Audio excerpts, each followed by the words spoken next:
हमें आपकी लड़की बहुत पसंद है, दोनों की जोड़ी एकदम मस्त जमेगी। हाँ, जोड़ी तो मस्त लग रही है दोनों की। बैगन। अब लड़का लड़की समझ में आ ही गए हैं, तो दोनों को अकेले में बात और कर लेने दो। हाँ जी बिल्कुल, क्यों नहीं। बेटा जाओ आपस में बात कर लो दोनों, एक दूसरे को पसंद हो या नहीं। ठीक है पापा जी। देखिए वैसे तो आप मुझे बहुत पसंद हो, पर मुझे ये बताओ आप मुझे गोदी में उठा सकती हो क्या? क्या मतलब है आपका?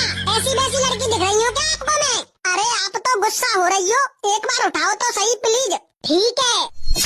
शाबाश बेटा। मम्मी। हाँ बेटा बोल। लड़की मुझे बहुत पसंद है, शादी का मुहूर्त निकलवाओ।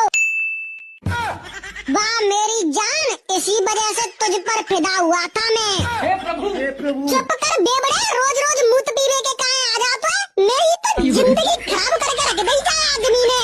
हे भगवान, ये मैं कहाँ फंस गई?